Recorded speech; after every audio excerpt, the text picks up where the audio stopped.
So let's do this. Let's do this. Let's jump in. Let's go Episode feed 10. first. Episode 10. Tickety 10. All right. I'll take us from the start. Word. The league. Of game. Philosophers.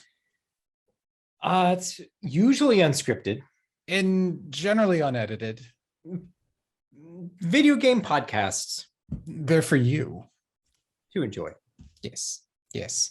Episode 10. What a nice little milestone. Here we are, a pair of fives put together, a deca, a stair step. I got nothing. That sounds good. That's what we are. We are a deca stair step. Yeah. It's nice to be here on episode 10. I feel like we started a handful of different projects over the years. And this is like usually where we come just a little bit shy. Like we'll get together, we'll do a couple of videos or something, and maybe we'll do like 4 or 5 of them or something. But I think getting to the 10 mark, that's a nice signal of longevity or something. Mm-hmm. I agree. I agree. Yeah. So speaking of new other big things, you made a fantastic tour video, which I just watched the other half of this morning. Did not expect it to clock in at a chunky 2 hours. Right. That was pretty cool though. I really enjoyed the general tour of like seeing your entire area in space, because one, I'm just a big fan of that space, but I feel like I'm one of the only people that like really gets to visit it and appreciate it too much. I know you have other people over and stuff like that, but there's just so many times where I'm talking to friends and they're talking about, like, making a plan for the future and what they want and their collections and stuff. And I'm always like, oh man, you got to see Mike's collection. Like, it's really, really fucking cool. It's awesome. And now I have a video that I can actually share with them. Yeah, which is pretty awesome. I also especially enjoyed that you took the time to go through the different systems and talk through like kind of a top 5 interesting picks out of the whole mess of it, especially because you go into and you like talk about all the technical details and what made them a little bit remarkable or unique at the time, which was pretty cool. Awesome. Thank you. Yeah, I'm going to make some follow-up videos for some of the consoles that I didn't get to. I know that was a long video, but it seems like that the general uptick from Instagram folks that have seen it and things like that, everyone's really enjoyed it. So that's cool. That's kind of who I made it for. Yeah. I could even see you just doing every once in a while, pick 5 games and talk about them and just do small segments like that. Yeah.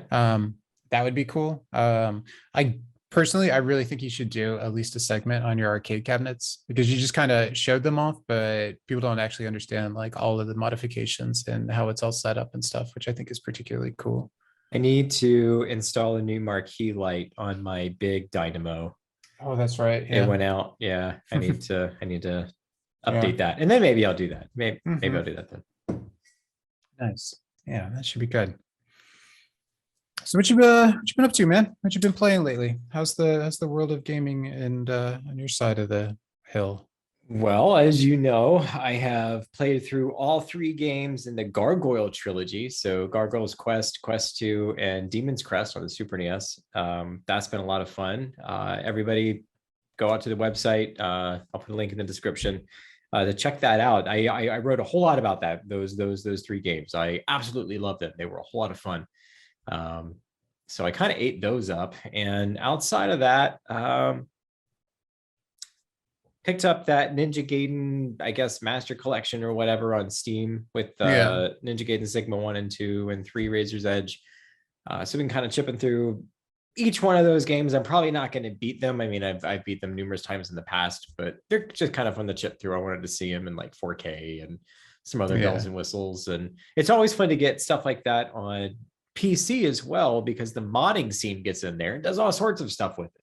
Right. Yeah. The modding scene for the Final Fantasy VII remake is already pretty bonkers.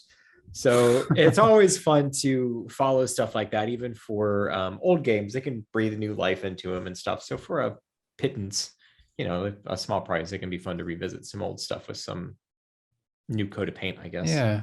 What got you to go back to Demon's Crest and Gargoyle's Quest and whatnot? What made me go back to them? Yeah. Like, was it thinking about Ghosts and Goblins and stuff, and you're like, huh, yeah, maybe I want to revisit that, or did something pop up, or a cool article or something that I piqued your got interest? so I recently got the analog pocket. I was one of the lucky ones that got the very first pre-orders in. Yeah. So I've been waiting like a year and a half for that thing. And when I finally got it in, I'm like, I need to get some other Game Boy games. I want to get some other Game Boy games to try that I've never played before. And I remember hearing over the years how good Gargoyle's Quest was. So I was like, oh, all right, I'll pick that up and just see how it is. And just I fell in love immediately with it. Nice. So yeah, That's that was cool. great. I'd never played it before. I missed it when I was a kid, and just over the years, I think I had played maybe a ROM once of Quest 2 on the NES, and I have tried to Yeah. play Demon's Crest before, and the game is really obtuse to get started, so you don't really know where to go or what to do, and that's by design, but at the same time, it's still a little inelegant, and it never grabbed me because I'm like, I don't know what I'm supposed to do. What the fuck is this? But Yeah. after playing Yeah. the first two games and then going into that, it was a little bit easier with that context at least. Nice. And then I Yeah. I loved it. remember. So I remember. I used to. My mom always did like obedience training for dog stuff, and she was always the teacher. And when I was a little kid, um, I would always just have to go with her because she couldn't leave me at home, and yeah. didn't want to pay for a babysitter. So I would just go out to this big like barn area out in the fields where she would do the training, and mostly just sit around and run around in the grass and entertain myself. But every once in a while, she'd let me rent a Game Boy from the local Altendo store. Yeah, I remember you And talking about that place. yeah, that was one of the games that I rented though. It's the original Gargoyles Quest on that. Nice. Yeah, I remember it kind of blowing my mind. I can't remember maybe if it was the first boss or one later, but there's just one boss that was like this big floating thing Yeah. that like felt just so big, especially as a little kid playing on this little Game Boy. The whole thing had a certain kind of treasured epicness to it. But yeah, so I've been able to kind of relive some of those memories just by reading your articles, which has been fun. Nice. Good. Yeah. Excellent. Yeah, What on about my you? side, I was gonna say it's been mostly playing Steel Assault. So I got into that. Very, very cool game, has kind of a certain Castlevania kind of feel to it, in that you have a whip attack as your kind of core, but it has a lot more maneuverability. Like you have double jumps and you can attack really quick. It's Mhm. snappy. You can kind of grapple onto things, so long as well as like kind of bionic commando elements. And yeah, I'm now on my like third playthrough of it at this Nice. point, and yeah, such a good game. Like there's just not a moment wasted in it, and Good. there's a lot of like very particular kind of made with a love and care elements in the game. Like there's this one mid boss in the first stage that you run into where this like cyber bike like rolls up, and if you don't kill the guy fast enough, he'll actually pull out his giant laser beam and start pogoing around the screen. And like generally, if you kill him too fast, like you don't even see it.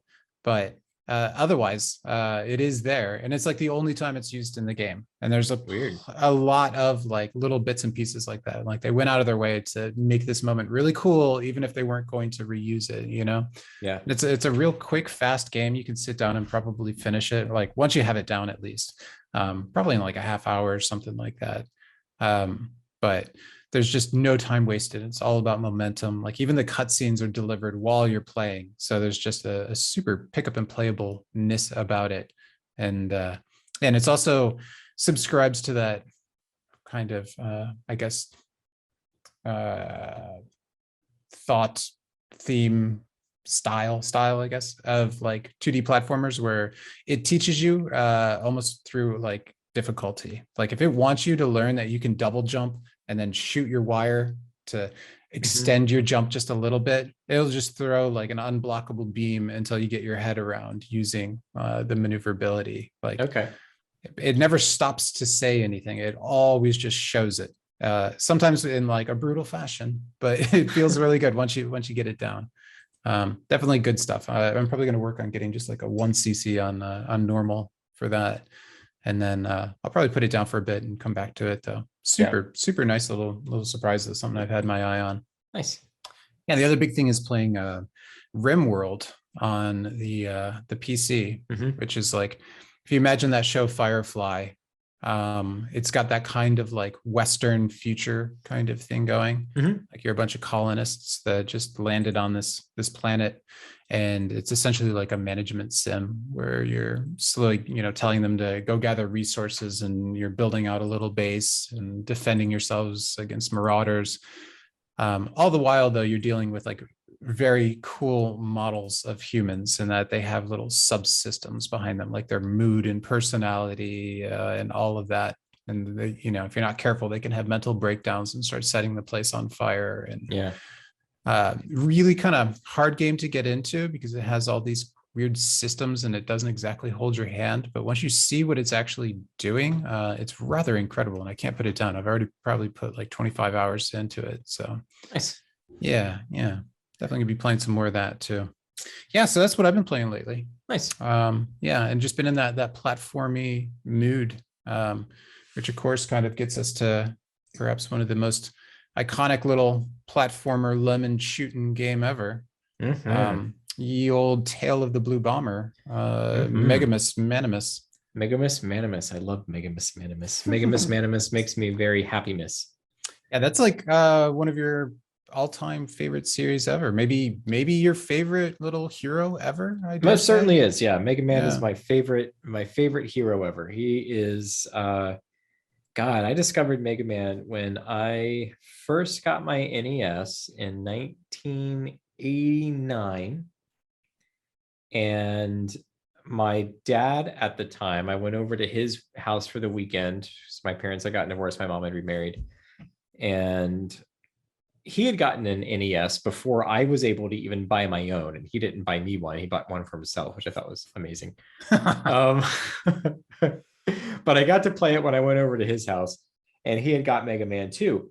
And I was like, oh, this is really cool. This is hard. Like, I had not even had an NES myself, and I was playing Mega Man 2 rather than Mario. So I was like, Mega Man was my introduction to video games.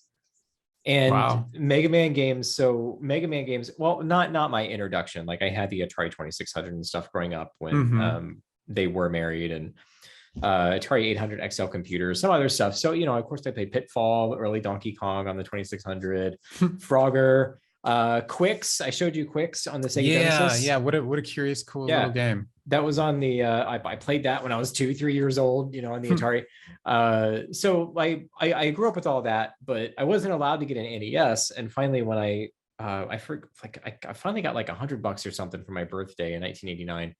And very first thing I did was I went out and I bought the NES whole set with Super Mario Brothers, Duck Hunt, and the Zapper, and 2 controllers. Cool. And then that Christmas, my dad bought me Mega Man 2. So I played Mega Man a ton at his house, and then when I got my own copy, I just went nuts over it. And of course, I found out that next year when Mega Man 3 came out, I went nuts over it. Yeah, I played that more than you breathe. Like it. I was always playing Mega Man 3. I feel like there's this jump that generally happens. Like, people of our generation that grew up, and our first like real touches with video games were probably like an Atari, Commodore, something like that. Yeah, where they were a bit more rudimentary. Chances are we were still really into them, and they had their own kind of stars when it came to platforming and really introducing some of these like core mechanics that would go on to be innovated on and stuff. But there's this jump from playing like anything on the Atari to especially a platformer on the Nintendo. I think anybody who did that jump, and whether it was like Mario or whether it was Mega Man or Kid Icarus or whatnot, that's actually quite an astounding jump. There's this moment where you're like, it controls so much tighter, so much more precise. The presentation is done so much better. The colors, the characterization that's in there, like everything is this like big leap forward. And I think it's especially interesting to make that leap with Mega Man. I think because most people made that leap with Mario. Mega Man, though, that game's not afraid to kind of bust your balls. It's pretty hard, especially as like a kid, and that being your introduction. That probably I don't know, you could speak to it, but I would imagine that would develop some resiliency as a kid when it comes to gaming. Like, you're like, oh, okay, games are hard. They have to be earned. Yeah. Yeah, you're gonna lose, and it's something that's gonna take months to work through. Mm-hmm. Yeah, I grew up with that harsh reality of video games are hard and they're a hard challenge, but I mean, of course, there were plenty of controllers I broke as a kid. Maybe a few I've broken as an adult too. Did you ever have the whatever. NES pad with the little teeth Of indentations? course, of course, of course, of course. I remember one time I got so mad at Final Fantasy VI. I forget where I was in the game, but I remember taking the controller and just swinging it around and then slamming it into the wall. Jeez. I got so mad at a boss. That was before I really had figured out how to grind effectively. But yeah. I mean, I cut my teeth on hard games, and I think I'm better for that. I don't want to say that kids these days, their video games are too damn easy. Blah, blah, blah. I'm not going to say that. There's plenty of hard games out there. Yeah. Some kids might cut their teeth on Dark Souls, but that said, I mean, there are so many more video games out there right now. Not only all the video games that came before, but how many dozens, hundreds of indie games are released every week? I mean, how the fuck can you keep up with the amount of video games that are out there right now? It's overwhelming. And when we were kids, even though we couldn't have all the video games, it was easy to keep up with all the video games and at least be aware of what all those video games are, right? Yeah, way more. Because there just weren't that many. There weren't very many developers. It wasn't seen as a viable industry, and nowadays where it is a viable entertainment industry, there's just so much. The market's so flooded, and I tastes have changed, and I think I've shared this before. Maybe not. I'm gonna share a quick story. So my friend Shane, I bought him a copy of Mega Man 11 on the Nintendo Switch. Mega Man 11 came out in I think 2018. It's about 4 years ago now. Old. Right. But I bought that for him one year for Christmas, and he was like, "Oh, thanks. I've been wanting to play through this. It looked cool when I saw you playing it." And his nephew, I guess, sister's stepchild by marriage, I don't know. Anyway, he was like, "Hey, can I play that?" And he was like, "Oh yeah, sure. Hey, I've got some of the old Mega Man games. Would you ever want to play those?" And he's like, "No." And Shane's like, "Well, it's the same game." And he's like, "Yeah, but they're ugly and they sound awful. Like I don't want to play that." He's like, "But it's literally the same game. Like they play the exact same, pretty much." And he's like, "Nope, I have no interest. I'm happy to play this one though, and I would like to, but I don't want to play the old ones." And it's just they're too young to appreciate that. And there's nothing wrong with that. But I can't wrap my head around that, because when I look at something like Mega Man, I have all this appreciation and nostalgia for it. I'm like, well, how can anyone not like this thing that I love? Right. Yeah.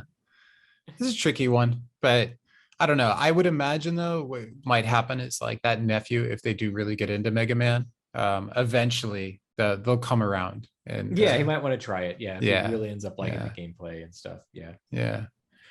So how would you describe Mega Man to somebody who's never played Mega Man? It's kind of hard to describe Mega Man without somebody having some tertiary knowledge of what a Mario Brothers is. I mean, that's the easiest reference point. I guess if I were to, try to explain this concept to somebody, is you have an avatar on screen moving from left to right, like you would read a book. Events unfold, and you have to defend yourself against enemies by shooting a gun. Yeah. So who is Mega Man? Who is this person that Mega Man is we'll just go back to his Japanese roots. It's easy to talk about it from that perspective. So Mega Man, created in 1987, was created to be almost like an Astro Boy kind of meta kind of thing. So like a robot boy. Robot boy that was a scientist that was made by Dr. Light, and the nemesis doctor is Dr. Wily. And Mega Man wasn't created to be a fighting robot, but he's volunteered himself to be a fighting robot when Dr. Wily swooped in and stole all the other robots that Dr. Light created. And then Mega Man stepped in. He's like, "I'm gonna be a fighting robot of justice." And he went by and he defeated all those robots and turned them all good again and defeated Dr. Wily. And then Dr. Wily came back And then Dr. Wily came back again. And then Dr. Wily came back again. And then Dr. Wily came back again 11 times. Yeah. And now we are caught up on the Mega Man story. It is So no deeper than that. I'm a little confused though, because I had Mega Man when I was a kid and I had the original one. And back in the day, you didn't actually have a lot of exposition that happened within the game. And sometimes you had to go off of like a little bit of images in the instruction manual or a little bit of story here and there, or sometimes the box art was like what really, you know, gave weight to the imagination that you would apply to the game. This is especially true with Atari. Like their box art really did a good job on it. But the original Mega Man, it made me believe that Mega Man was a disgruntled middle-aged man holding a weird space ray pistol with his hand. What's up with that? Yeah, bad box art Mega Man. So Capcom liked to throw him around for a while. That was pretty awful. Yeah. I didn't really like that whole era back in the, I guess, 2010s when Capcom was like, oh, here's bad box art Mega Man. Oh, Mega Man 9 came out. We're going to make bad box art for it. Oh, Mega Man 10 came out. We're going to make bad box art for it. Yeah, even included him as a character in Street Fighter Cross Tekken. Right. And it's like, you know what? I like how you're leaning into that nostalgia, but at the same time, I think you're doing it incorrectly. I didn't like their approach. I don't think it helped the image of Mega Man, even especially during that time when there was a bit of a Mega Man renaissance. And rather than being celebrated, it was almost like he was turned into a joke character. In the West, and I didn't like that approach at all. I think he is a video game icon like Mario that should be treated with a little bit of reverence because of his relevance to the medium, his relevance and influence on a ridiculous number of video games in the world. Like, you know, Mega Man is a pioneering video game series, the likes of Super Mario Brothers, the likes of Castlevania, that set the groundwork and set the stage for everything that we play today. We wouldn't have the finesse of control in our video games today if it weren't for the finesse and control in games like Mega Man. Yeah. You know, and it was interesting playing Mega Man as well, because I think you can generally take like a gameplay feel on how you approach, especially in a platformer, especially just like how you carve your way forward in the screen. Like that generally gives me like the flavor of the game. Like in a Mario game, for instance, it's a very hoppy, bouncy kind of way of traversing forward. And it's also a very momentum heavy game. It was the first one that gave me that tangible sense of traction as I would run and slide before I stopped myself from going off of the edge. Like to me, that's a quintessential Mario moment. It's a key ingredient to it. Mega Man doesn't have that. He's just stops. It's right. Yeah. And like a Castlevania, you're much more slow walking forward like a tank, and you're chopping and carving with a safe distance provided by your whip, but you're also locked into your jumps, and you have to be a bit more strategic about how you move things. And Mega Man sits in between the two. All of a sudden, Mega Man gives you these full screen projectiles. You're limited to what, like 3 on a screen at once? 3 on a screen at once. Yeah, but it gives you that sense of just reaching out and being able to tag whatever in front of you. And it allows you to interact with things that are just barely coming on the screen, which I think in particular is very cool. Like in most of those other games, you'd have to let the enemy come onto the screen and then maybe deal with their pattern and engage with them. But in Mega Man, if you know what you're doing, you could be hitting something the second it appears. And like, that was pretty satisfying too, man. When you get a Mega Man game down that well, like if you watch me play through Mega Man 2, 3, 4, 5, 7, 8, 9, like I have the patterns down so well, and the enemies come out in the same pattern every single time that the moment they appear on the screen, they're gone. Like I know exactly where to shoot, how high I need to jump to get the right thing to shoot the thing when it comes out onto the screen. Like, and it's so satisfying when you get that down. And you were talking about games done quick. Yeah. A little bit ago. Just started today. The classic speedrunner competition. Yeah, and Mega Man has always been at the forefront of that. Games like Mm-hmm. Mega Man, like people just learning these patterns, learning how to play the game. And once you get so good at it, you're like, okay, well, how can I shave off a few seconds going through this section? Like I do that Yeah. and my own time trials with it, especially Mega Man 2. Mm-hmm. So there's so much enjoyment that you get out of mastering something like that. And I think Yeah. that's why we've talked about too why I don't like roguelikes, because I don't get that sense of satisfaction of mastering something like that. Right, right. Yeah, they throw out level design. In exchange, it gives you this variety and kind of a okay, figure out what you can do with the tools and try to make it a little bit further, and then open it up the Yeah. next loop of progress.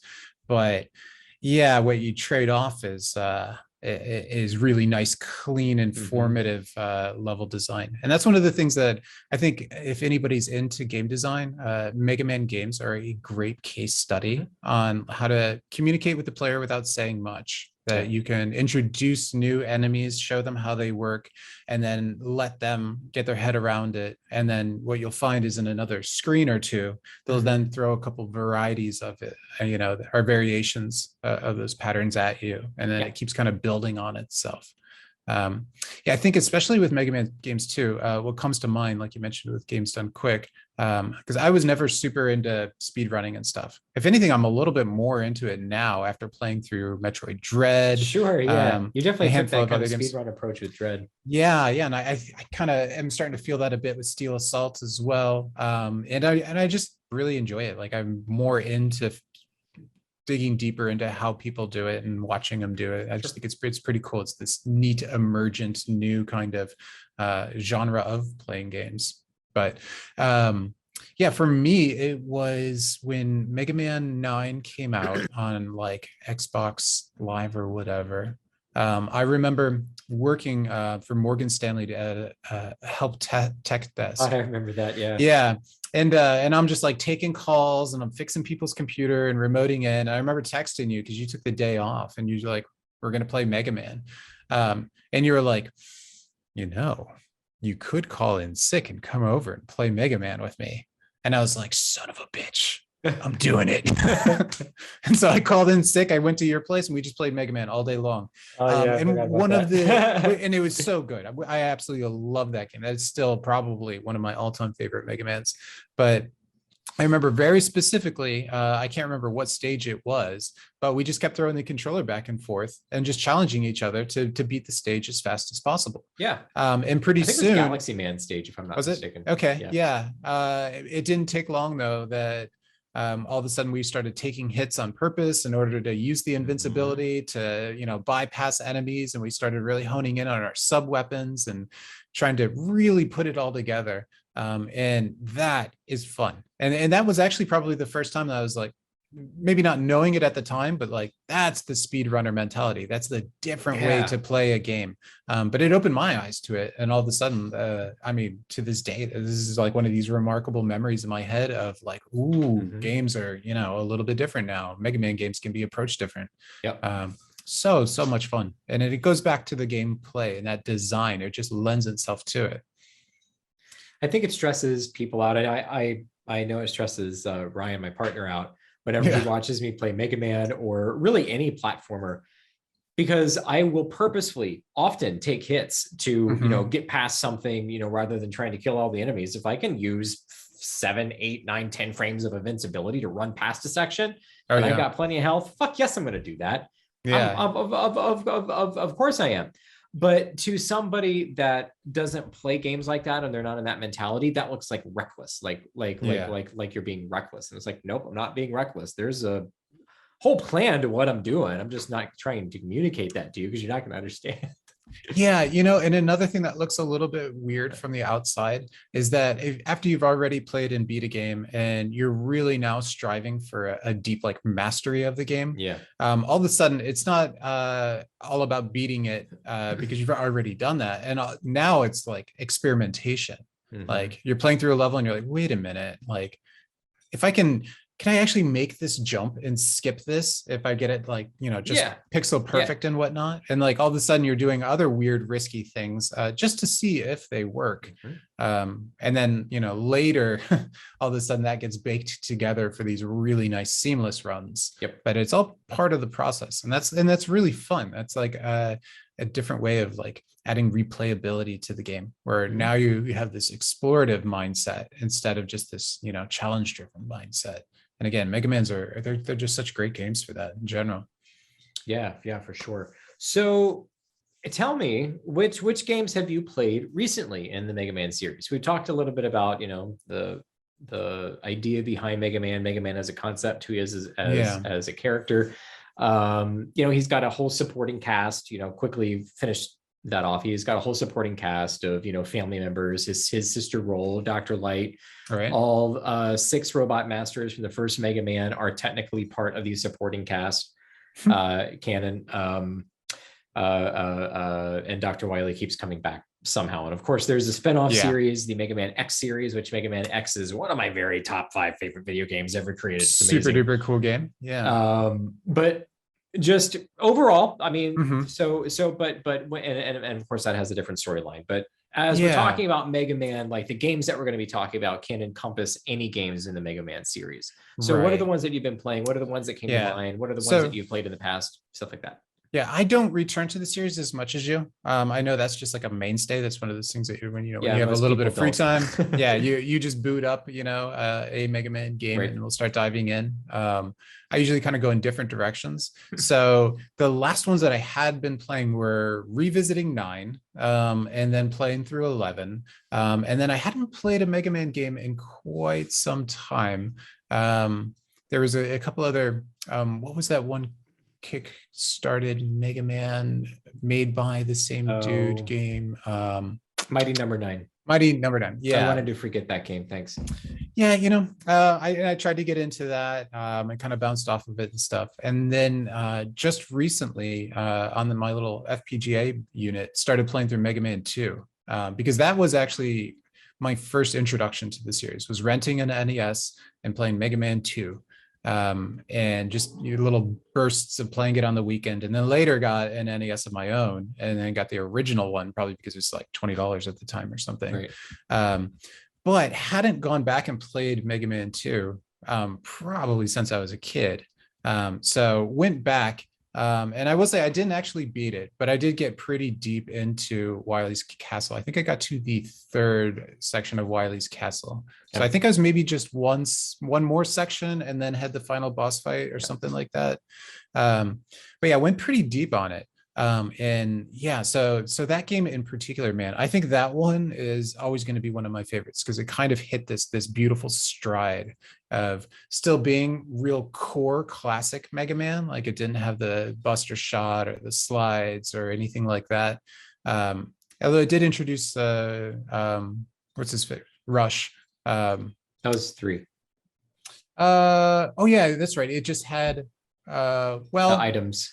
Yeah, it had the little bouncing guy, and then wasn't that technically Rush though, that you could jump on that would carry you across the screen? No, it's just a jet. Item number 2 is just a jet. Oh, okay. My rocket surfboard that maybe later would turn into a dog. Of course. Act very similar, but they're all red, white, and black too, just like Rush. Yeah. You could see, that the DNA was there. Right. But yeah, played through those. And oh man, just such good games. Had a lot of fun with it. On your advice, I started with getting Metal Man down first, which also, let me close my door real quick. It's starting to get a little windy. Sure.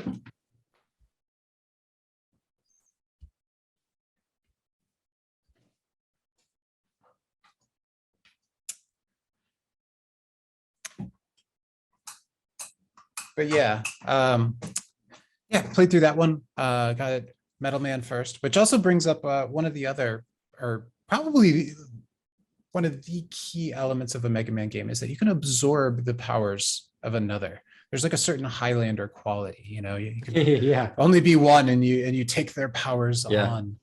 Is that ever Yeah. explained on how that works, by the way? Like, is it him just like vacuuming up the robot's soul, or is it like an AI transfer, or does he like, I always imagined, because the graphics don't tell the whole story, Right. that it was actually way more barbaric, and Mega Man would like rip the arm cannon off of Metal Man, and then like attach it to himself and like walk away with it. But I don't know if they ever really No. tell you. And no, I mean it's represented different ways too. So like in Mega Man 1, you pick up like a item that's left behind Oh, when the okay. boss is defeated. Mega Man 2 is nothing. Mega Man 3, 4, 5, 6, 7, 8, 9, and 10 and 11. He like jumps up in the screen and like kind of absorbs this energy. Yeah. In animated, like different animated things, and in the Archie comics, he like touches and absorbs the power that way. Okay. I'm so there's I mean, I don't know what the canon is, because of course the 2D games, I mean, you're trying to use these sprites to represent something that's happening. Yeah. So even though something's happening on the screen doesn't necessarily mean that's what is actually happening in the moment. Does that make sense? Right. It does. And it also allows me to take my own artistic freedom and interpret it as when he destroys the robot master, that is like their robot blood spraying out, which Mega Man then actually being a vampiric automaton Sure. absorbs it all. Automaton. Thank you. Yeah. Yeah. So and that's one of the things though that like I think really stands out for me playing Mega Man 2 in particular, is that it made really good use of all the sub weapons. Like you can use the crash bombs to actually open up new avenues in the stages and like go right through some of the walls, or you can use like the freeze to maneuver through certain enemies that like it just seemed like always were going to hit me one way or another. And I think that gives this kind of like replayability to it, where even if you pushed through the entire game and you beat it, now you kind of want to go back through and find the really nice clean routes that can be used with all the weapons when they're balanced together. And there are some Mega Man games that balance that better than others. Mega Man 9, I think, is the most balanced as far as encouraging you to use your weapons creatively to get past even some stage hazards, not just to get past enemies. Yeah. Not all Mega Man games I feel have good weapons. I feel that the ideas for the Robot Masters were created, and then their weapons were created to fit the Robot Master rather than any sort of interesting way to use that in the gameplay.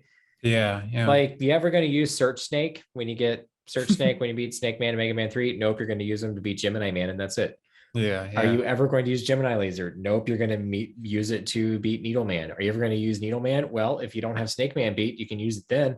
I mean, there's not a whole lot of use for many of the weapons in the Mega Man games. There's very few games that I feel really balance out the weapon selection and then think about 100% the level design and marry it with what you can do with those weapons.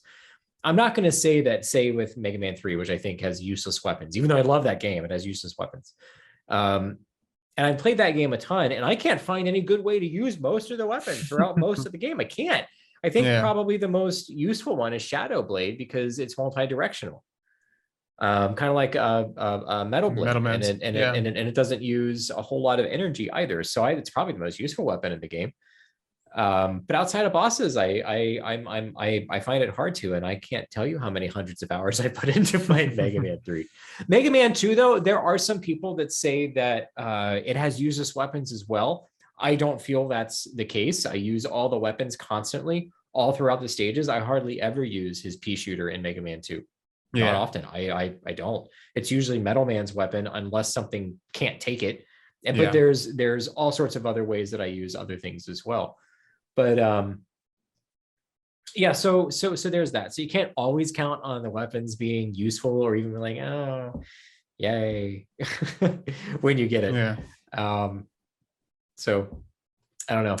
That might be an interesting thing for future Mega Man games to build on, in terms of like kind of approaching the gameplay from the weapons first and then building everything around it. I think that would be pretty interesting. Yeah, I think 9 was probably one of the only video games I can think of, or Mega Man games I can think of, where I was just blown away with how they used the weapons. Mm-hmm. We both played that game a whole lot, but I even remember when Jeremy Parrish worked for 1UP.com, and when Yeah. Mega Man 9 came out, if I remember right, it's been a long time since I read his article, but he wrote an article about it, kind of like a second opinion, because they didn't, if I remember right, they didn't let him review it because it's his exact style game that he would just, have nostalgia glazed Mm, goggles, and if I would say this yeah, is a 10 out of 10 game when it probably isn't.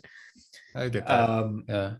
but I remember him saying somewhere in this article something to the effect of, this game could not have been made before this time because it so carefully builds upon everything that came before to craft an adventure in this concept that is just so well tuned and so finely honed that you needed all those years of experience to figure out what worked and what didn't. So Mega Man 9, for those of you that might not have played it, stripped back the mechanics to Mega Man 2 level. So Rush was still in there, but outside of Rush, like, Mega Man didn't have his Buster Charge, he couldn't slide. And even the graphics were tooled to be a little bit more rudimentary, like Mega Man 1 and 2, rather than 3 and Yeah. on.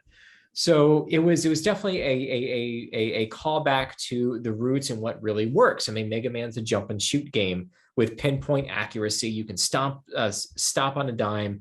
The pattern recognition and the ability to see yourself getting better every single life you lose just gives you that, I got to try one more time. I can do it this time. I can do it this time. I can do it this time. And you see yourself get better and better and better at something. And I think that's kind of the beauty of Mega Man, is, well, really any old pattern-based platform, you can see tangible results. Yeah, yeah. I think it's like hitting on some sort of like primal instinctual thing that our brain does. Like, given any array of uncoordinated data, our brain is going to try to find patterns in it. It's Yeah. just its Right. primary function is to find patterns. Mm-hmm. And especially when you engage us with something where the patterns are there, but then they're a little bit challenging, Mm-hmm. what we start doing is essentially like the mental math of working out the pattern and testing it on the fly. Yeah. Like, and then it doesn't work because it's often pretty hard, and Mega Man will just bop you on the head every once in a while. But yeah, and then it gives you that incentive to come back and try again. Yeah. Yeah. Mega Man seems some ups and downs too in his long illustrious video game career. There are so many different types of Mega Mans. There's the classic series 1 through 11, which all play very similarly to each other. There's the X series, which plays similar to the classic series. It's just quicker, so you have dashes, wall clings, things like that. Yeah. Some crazier weapons and other characters that are more melee focused, like Zero, that you eventually can use in the series. Then you have the Mega Man Legends games, which are the 3D ones on the PlayStation. Right. Yeah. Never played those myself. I know that there's a lot of love for them though. I wish I would have played it as a kid, and I didn't. And I think I was very resistant to it because I was like, oh man, Mega Man must be 2D. Blah. Sure. Yeah. And I did myself a disservice because a lot of people like those, but trying to play those now, oh my God, it's impossible with the horrible aiming and not being able to use an analog sticks intuitively. Right. They hadn't figured that out yet. So it's hard to play. I'm sure they're fantastic. I'm sure they are. And I'm sure if anybody's watching this that's passionate about Mega Man, somebody will put in the comments, oh my God, play Mega Man Legends. It's the greatest thing. I'm going to give it a shot one day. I'm going to give it the old one too. Maybe this year is the right.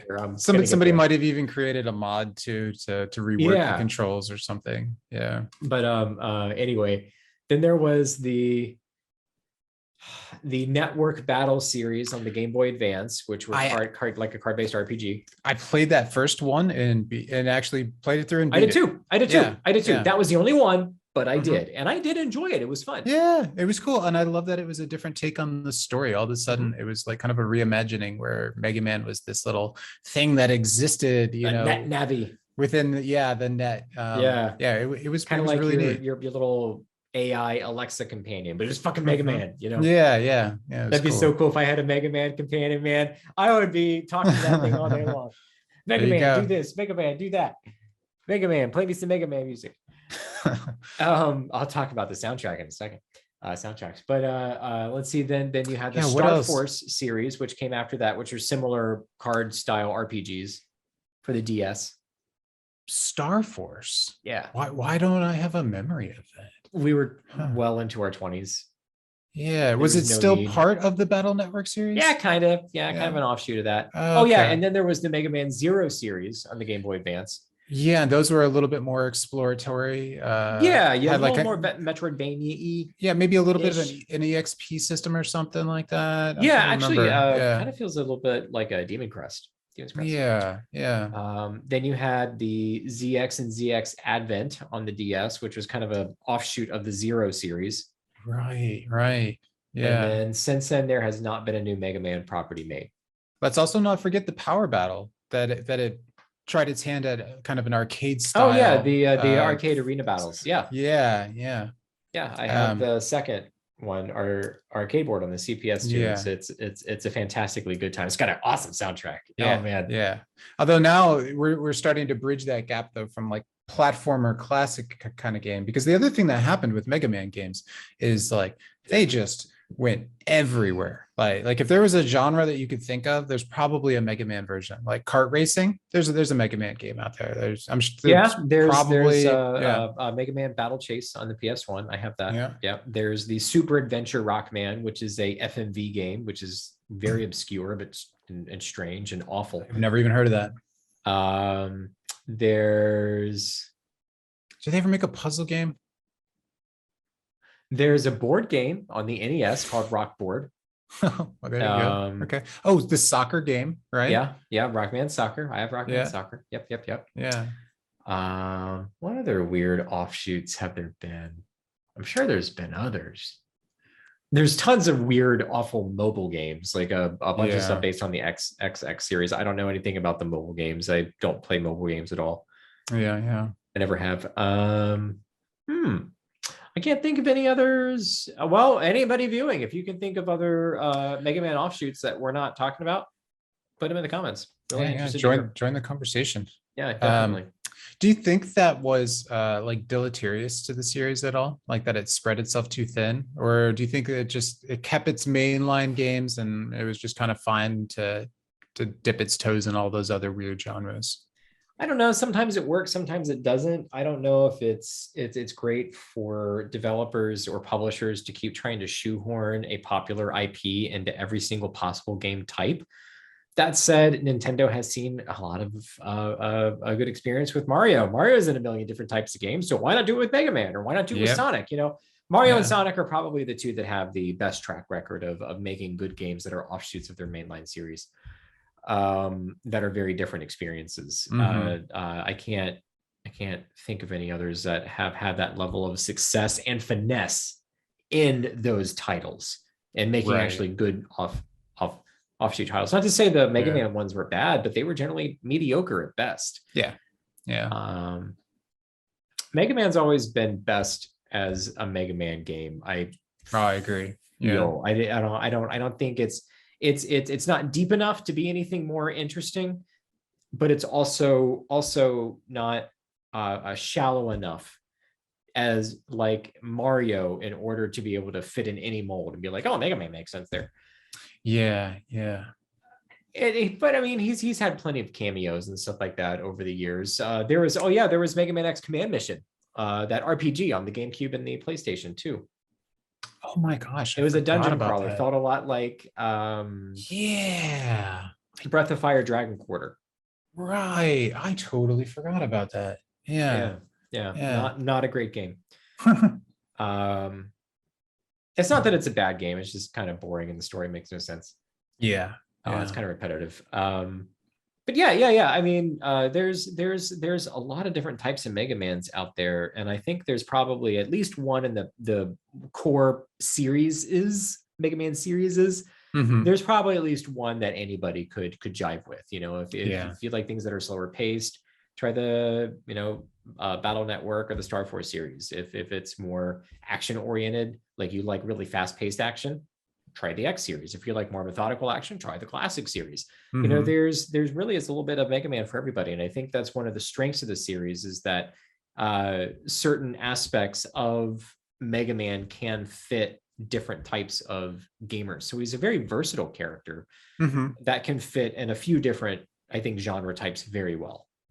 Yeah, yeah. And I think when Not you all, take but that pretty flexible but very strong character that can work as the centerpiece for a game, and then you start to add in really good like art direction, and especially like really like charming little musical bits and stuff. Like I think anybody who's listening to this right now has probably at some point like hummed the little intro, that little da-na-na, da-na-na, da-na-na-na-na, and then you start hearing the stage music rolling in your head. I think that's one of those just like, struck gold melodies that it was just so perfect, and now is so nostalgic that it's practically made out of like brain titanium, and it'll never get out of our heads. Right. Yeah. The music in Mega Man is pretty awesome across the board. Really, I don't think there's one Mega Man game where I was like, wow, the music really sucks. No, I lied. I hate the soundtrack in Mega Man X2. I hate it. I think the composition is fine, but whatever guitar samples that they use to put the guitar riffs are totally different than the first X game, and they all sound awful. They're all this awful reuse synth sample that it just grates on my ears. I absolutely can't stand it. X3 also doesn't have a great soundtrack, but it's fine. But X2 is really hard for me to listen to. And it's the only reason why I've only beat X2 one time, because every time I get back into it, I can't stand the way it sounds. Yeah, I kind of want to give it a quick listen to. I hate the soundtrack in X2. Just to hear it. Yeah. Ugh. But yeah, most of my memories of Mega Man games, super cool, catchy, upbeat, kind of little jazzy tunes at times. Like they're anywhere from about 45 seconds to a minute and a half, just little loops of really strong, good melody that when it loops, it doesn't get repetitive. It doesn't sound out of place, but also the stages are the perfect length to where you're only going to hear it loop maybe 3 times if you're lucky. Unless you're really bad at the game and you die a million times. And of course you spend, 20 lives on one stage, which is fine because that's how we learn, right? That's how we learn these games. But at the end of the day, I think the music composition, especially for the classic series, was always really consistent, especially through the first 6. It was really consistently good. You could always expect it to be consistently good, even if it wasn't like knock your socks off good, maybe like Castlevania 3. It was always still consistently good, So where do you think they're gonna go? We haven't actually seen a Mega Man game in a while. What was the last release? Was it 11?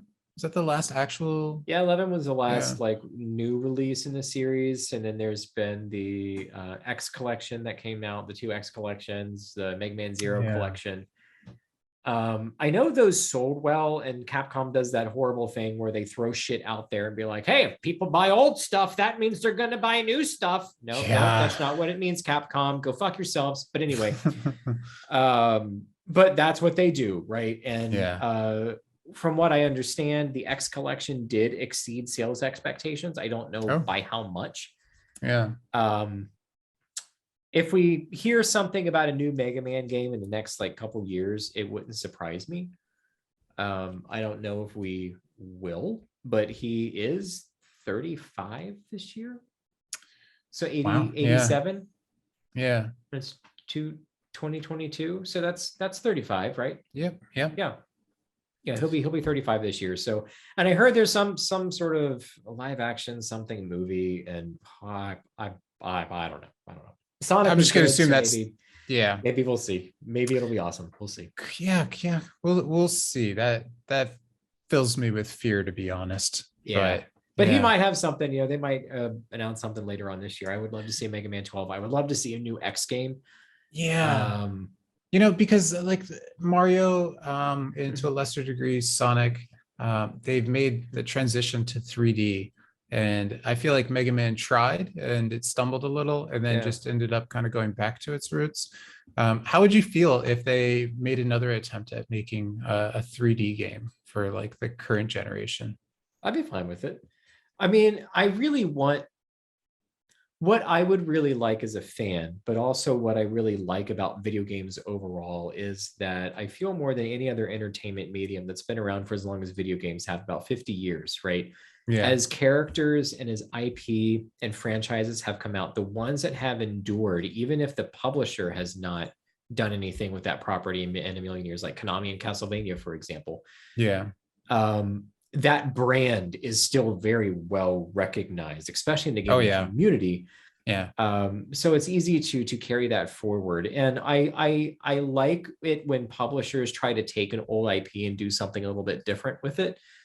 Me too. Um, I do like best when they try to play to the strengths of what makes the IP good already, and Hmm. trying to build upon that foundation rather than trying to do something entirely new, Right. because there's Yeah. already a brand and there's already an expectation for the people that have come before that are still going to be interested and want to engage in that conversation, that are going to feel alienated if they do something completely different with the brand and the Hmm. IP. And I think there's an interesting line that developers and publishers have to walk with these old characters, because of those expectations of the gaming community on what that brand is, what that brand means. And I think sometimes developers and publishers stumble, sometimes they nail it. Yeah. Sometimes they recognize that a brand or a character doesn't need to change at all. You just need to update the graphics, like the new Ratchet and Clank games. They're the same fucking thing that was on the PS2. They're still fantastic because the formula was so good. It Yeah. doesn't really need to be fixed. And that's And fine. Just don't release a yeah. new one every single year, you know? Have Yeah. it be a special occasion when it is coming out. That's actually kind of how I would imagine a more modern game, a modern Mega Man game being, is kind of like Ratchet and Clank, where, because you can't have the shooting element of a 2D platformer. You could of course keep it totally 2D, and I'm cool with that. Yeah. But if you were to really bring it into 3D, I imagine it would play something like Ratchet and Clank, but with just more compressed stages, and still have your 8 robot masters, and kind of have it harken back to its roots through that way, like through the level design, even if like the perspective and like the shooting battle mechanics might be a bit different. I mean, I don't think an over-the-shoulder Mega Man game, even kind of like Mega Man Legends, would be all that bad, especially if there were like a good lock-on system. Yeah. Actually, if it kind of played like Guardians of the Galaxy, would be fantastic.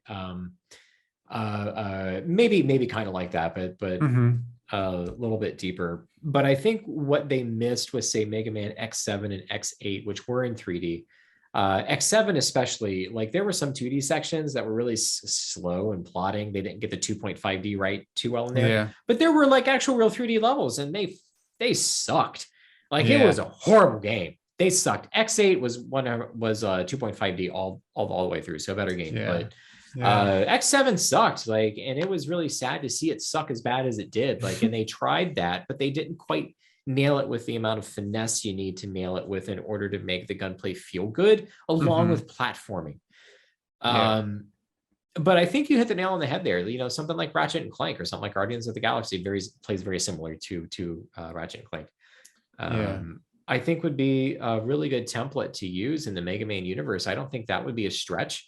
God, I would love to see something like that with the big lush graphics with the big eyes and things like that, or the classic Yeah. series, things like that, and see some of this stuff really fully realized. I don't know if Capcom is willing to put the kind of money into R&D to try to figure out how that would work best, though. I don't think the series has sold enough recently to. Right. I kind of have the same feeling. I feel like they probably, if we see another Mega Man game, it's probably more likely to be similar in the vein of 11, in that they'll take a smaller, portion of their studio, or outsource it, and they publish it with just a lot of oversight, and they release more of a traditional 2D Mega Man, because I just don't think that those probably sold enough to really get their attention to throw a lot of developers on it. And that's probably more likely to happen, is to see that smaller version kind of come out. Although I would love to see them do something a bit more, grandiose with 3D and whatnot. And the unfortunate reality, I'm going to call it right now, Capcom's going to do a Mega Man NFTs on all of the Robot Masters, and they're just going to tarnish the entire series. I have a feeling it's going to happen. Don't it's put so that ripe. Out of the ether, it's so Chris. ripe Man, for it come because on. it has this plethora of characters, and Capcom's probably looking at it with just like little money bags. You know what? Like NFTs. Let me play devil's advocate here. Please do, right? Because I don't like this reality either. I don't either. So let me preface it with that. I don't like the idea of NFTs, but say you bring up a great point. There's just so many little avatars and figures and things like that. Oh yeah, so many characters in the Mega Man universe because of how many like boss characters have to get created for each game, and some of them have become iconic. Yeah, like I can imagine somebody wanting that Cutman token or whatever, but say if it catches on and people like see value in this and they want their own things, all it's going to do is increase awareness of a brand that I absolutely love, and more people are going to be spending more money on a brand that I absolutely love, which is going to give Capcom more revenue in order to make games for the series, for the brand that I absolutely love. So at the end of the day,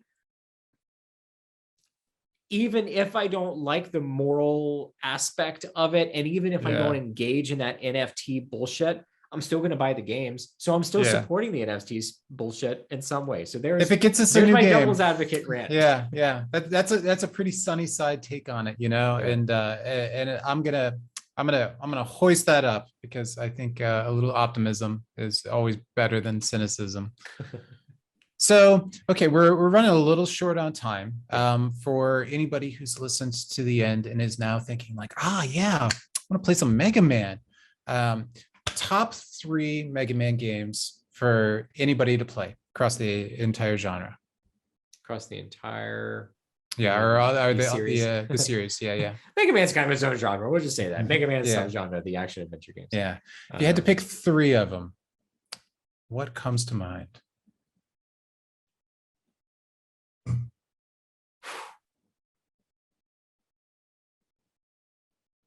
Well, Mega Man X. Mega Man X is the first one on Super NES. Not only is it a great origin story kind of game that does have some expose, things like that.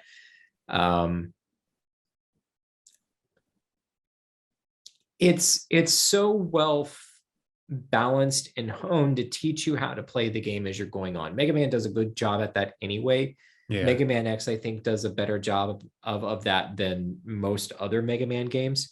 God, Ego Raptor did that great. One of my favorite game design videos. Yeah. Him breaking down the first level and how it teaches the player its mechanics. So good. Great. But also because of the interesting way where like the order in which you beat the bosses changes different parts of the stages as you go in there. So if you beat Eagle Man stage, I forgot about that. Yeah, his plane falls into the power plant, and when you go to fight Spark Mandrill, the entire stage is a lot easier because you don't have because it's damaged, right? There's all sorts of cool stuff like that. There's the different power-ups to find, but it also is not.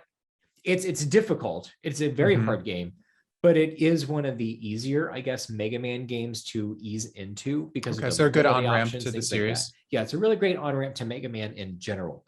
Okay. Go on. I was gonna say, okay, so Mega Man X, good on-ramp, super balanced, great way to get into the series. I'm gonna give 2 options for my second game. So if you on board with Mega Man X, I think a good transition into the classic series would actually be Mega Man 4. Because why 4? You have the slide, you have the buster, which are familiar to Mega Man X, right? Or slide can function kind of like the dash Mega Man X in a way. But you have like more options and things like that. It would be a little bit more familiar for that transition point. At the same time, I could also argue play Mega Man 2 because Mega Man 2 is a masterpiece title. With amazing level design and kind of gives you a good taste of what Mega Man is overall. I know there are some people out there that don't like Mega Man 2, would not recommend that, but and then that's okay. We all like different things for different reasons. But I would say probably Mega Man 2 there. But I think 4, if you're onboarding with X, go into Mega Man 4. If you're onboarding from the classic series, start with Mega Man 2. It's going to teach you how to use the weapons. It's going to teach you the basics of the game. I think it's probably the most consistent in its difficulty, except for Wily Stage 4 with the boss where you have to use the crash thing, the crash bomb to explode the walls, and then you got to explode this thing shooting. And there is a way to do it in one shot, but it is horribly convoluted. And anybody playing that game, if they don't look up a FAQ or how to do that, they're going to do it in multiple lives. But so it is what it is. That's the only like real hiccup in there. Okay.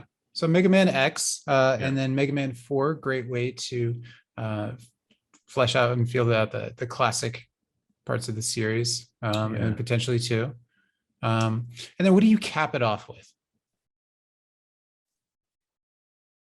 I like how much you're thinking about this, because this is probably the longest moments of silence that we've ever had on this podcast. Yeah, right. No, and no one's going to agree with anything that I pick either. Does not matter. No, not at all. Not at all. I really like to see people's different perspectives, because there's so many different Mega Man games, like I said. Yeah, me too.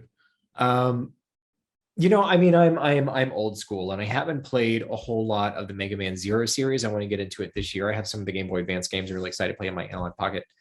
So I'm not going to recommend any of those. If I had to recommend one, it would probably be Mega Man 8 on the Saturn. That was like the kind of, wasn't it like an anniversary something? 10th anniversary, yeah. 10th anniversary, that's what it was, yeah. Celebrating the 10th anniversation, specifically the Saturn version, because that's some more. That was a cool one. I like that one a lot. Yeah, it had a lot of stage gimmicks, and it moves a little slower than some of the older Mega Man games. But at the same time, it is really innovative, and I think it's interesting, and it gives a larger universe for Mega Man to explore. The cutscenes are nice because it gives a little bit more to Mega Man and his supporting cast. It gives them a larger voice and a greater presence, and because they have a greater presence, you have more empathy towards their plight, more empathy towards Mega Man. And I think after playing Mega Man 8, that would carry over into the rest of the series. That happened to me, you know, when I was a teenager, and I imported Rockman 8 on the Saturn.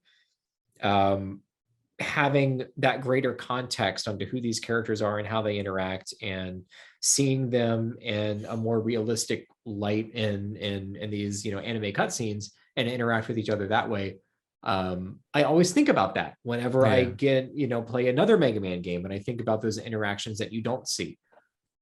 So I don't know, kind of has to fill in the blanks. I really like Mega Man 8, specifically the import versions, not the American version with the horrible voice acting. Don't so do bad. It. Don't do it to yourself, and they're really expensive. But yeah, the import versions are great. So play Mega Man 8. Nice. That would be my third one to cap it off. Yeah. That's a tidy little list right there. Yeah. All right, man. I think we're rolling up on an hour here. We are. Yeah. Good episode, full of little kid robots and talk of robot masters, platforming goodness, and all of the different elements that make it all come together with a look into maybe what's in the future, and a takeaway of some great ones to dig into, a little curated list if you haven't played any of those titles.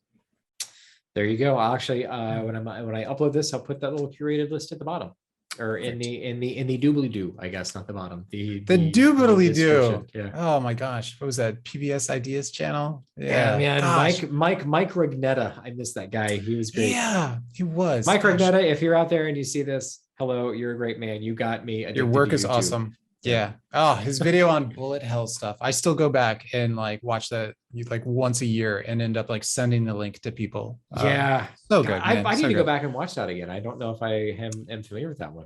I am going to send it to you in like 10 seconds. Please do, man. That'd be a blast from the past. I would love that. I love his video on Is Doctor Who a Religion? I have not seen that one. There you go. Okay. Perfect. Well, we both know what we're doing this afternoon then. Yeah. All right. Sweet. All right. Well, then till next time. All right. Till next time, my friend, and all my friends out there. See you very soon. All right. Adios. Bye-bye.